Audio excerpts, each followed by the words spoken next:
ಇಂದು ಮಾಜಿ ಸಚಿವ ಎಚ್.ಡಿ. ರೇವಣ್ಣ ಅವರಿಗೆ ಜೈಲ ಹಾಗೇನೆ ಪೊಲೀಸ್ ಕಸ್ಟಡಿನ ಎನ್ನುವಂತ ಪ್ರಶ್ನೆ ಉದ್ಭವಿಸಿದೆ.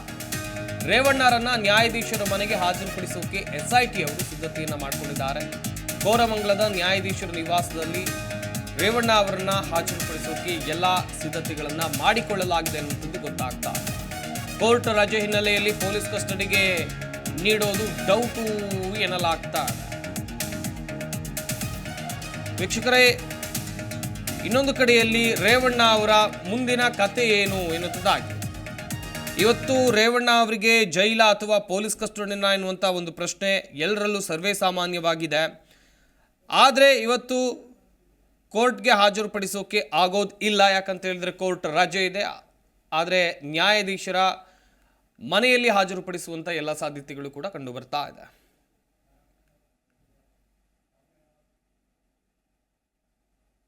ಒಂದ್ ವೇಳೆ police custody miss, Parappana Agrahara fix. ನ್ಯಾಯಾಂಗ ಬಂಧನವಾದ್ರೆ ಪರಪ್ಪನ ಅಗ್ರಹಾರಕ್ಕೆ ರೇವಣ್ಣ ಅವರನ್ನ ಶಿಫ್ಟ್ ಮಾಡ್ತಾರೆ.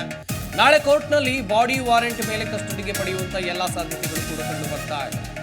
ನಾಳೆಯೂ ಜಾಮೀನು ಸಿಗದಿದ್ರೆ ರೇವಣ್ಣ ಅವರನ್ನ ಪೊಲೀಸ್ ಕಸ್ಟಡಿಗೆ ತೆಗೆದುಕೊಳ್ತಾರೆ. ಈ ರೀತಿಯಾದಂತ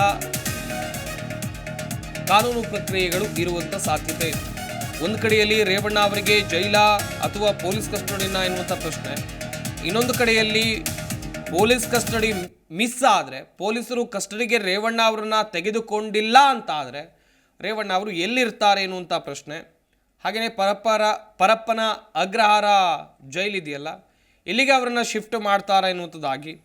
ನ್ಯಾಯಾಂಗ ಬಂಧನವಾದರೆ ಪರಪ್ಪನ ಅಗ್ರಹಾರಕ್ಕೆ ರೇವಣ್ಣ ಅವರನ್ನು ಶಿಫ್ಟ್ ಮಾಡ್ತಾರೆ.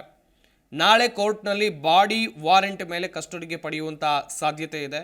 ನಾಳೆಯೂ ಜಾಮೀನು ಸಿಗದಿದ್ದರೆ ರೇವಣ್ಣ ಅವರನ್ನ ಪೊಲೀಸ್ ಕಸ್ಟಡಿಗೆ ನೀಡಲಾಗುತ್ತೆ. ಅಲ್ಲಿಯೂ ಕೂಡ ಹೆಚ್ಚಿನ ವಿಚಾರಣೆ ನಡೆಯಲಿದೆ ಎನ್ನುವಂಥದ್ದು ಗೊತ್ತಾಗ್ತಾ ಇದೆ.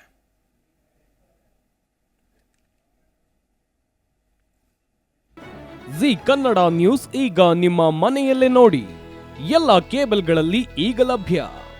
ಸನ್ Direct 292, Jio TV 1334, U digital 162, city cable 51, GTPL 17, Abhishek cables 821, rock line telecommunication 51, Shri Basaveshwara number 60, Vinayaka digital number 53, in digital number 896ರಲ್ಲಿ. ನಿಮ್ಮಿಷ್ಟದ ಜಿ ಕನ್ನಡ ನ್ಯೂಸ್ ನೋಡಿ ಆನಂದಿಸಿ.